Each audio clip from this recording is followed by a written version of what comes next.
ನಮ್ಮ ಸಿನಿಮಾ ಮುಹೂರ್ತ ಆದ್ಮೇಲೆ ಇವತ್ತು ಸಿಗ್ತಾ ಇರೋದು ಫಸ್ಟ್ ಟೈಮ್. ಆ್ಯಂಡ್ ಖುಷಿ ವಿಷಯ ಏನು ಅಂದರೆ ನಮ್ಮ ಫಸ್ಟ್ ಸಾಂಗ್ ಜೊತೆ ಸಿಗ್ತಾ ಇದ್ದೀವಿ.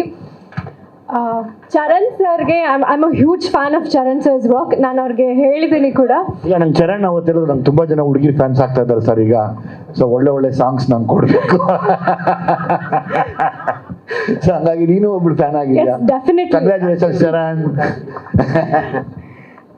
ಸೊ ಎಂಟೈರ್ ಮ್ಯೂಸಿಕ್ ಕಂಪೋಸಿಷನ್ಗೆ ನಮ್ಮಪ್ಪ ನನ್ನ ಕೂರಿಸ್ಕೊಂಡು ಹಿ ಮೇಡ್ ಶ್ಯೂರ್ ಎಲ್ಲ just to enjoy the process. So ಬಾವಾ ಸಾಂಗ್ ಖುಷಿ ವಿಷಯ ಏನು ಅಂದರೆ, ನಮ್ಮ ಸುತ್ತಮುತ್ತ ಮಾತಾಡೋ ಅಂಥ ಒಂದು ಭಾಷೆ ಇದು, ಅದನ್ನು ನಾವು ಮೇನ್ ಸ್ಟ್ರೀಮ್ ಸಿನಿಮಾಗೆ ತಂದು ನಿಮ್ಮೆಲ್ಲರ ಮುಂದೆ ಕೊಡಬೇಕಾಗಿತ್ತು. ಆ್ಯಂಡ್ ಐ ಥಿಂಕ್ ನನಗೆ ಜೆನ್ಯೂನ್ಲಿ ನಂಗೆ ತುಂಬ ಇಷ್ಟ ಆಯಿತು ಸಾಂಗು. ಬಟ್ ನಾನು ಹೇಳಬಾರ್ದು, ನೀವೆಲ್ಲರೂ ನೋಡಿ ತಿಳಿಸ್ಬೇಕು ನಮಗೆ ಹೇಗಿತ್ತು ಅಂತ. ಆ್ಯಂಡ್ ಮೂವಿ ವಿಷಯಕ್ಕೆ ಬಂದರೆ ತುಂಬ ಎಂಜಾಯ್ ಮಾಡಿದ್ದೀನಿ, ತುಂಬ ಖುಷಿ ಇದೆ. ನಾನು ಡಿಸ್ಕ್ರೈಬ್ ಮಾಡೋಕ್ಕಾಗಲ್ಲ. ಅಪ್ಪನ ಡೈರೆಕ್ಷನಲ್ಲಿ ಕೆಲಸ ಮಾಡಿರೋದು ತುಂಬ ಖುಷಿ ಇದೆ.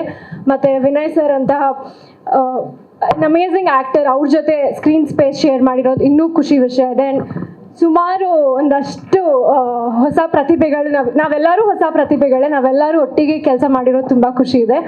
ಇನ್ಮೇಲೆ ಇನ್ನಷ್ಟು ಸಾಂಗ್ಸ್ ಜೊತೆಗೆ ನಿಮ್ಮ ಮುಂದೆ ಬರ್ತೀವಿ. So thank you so much.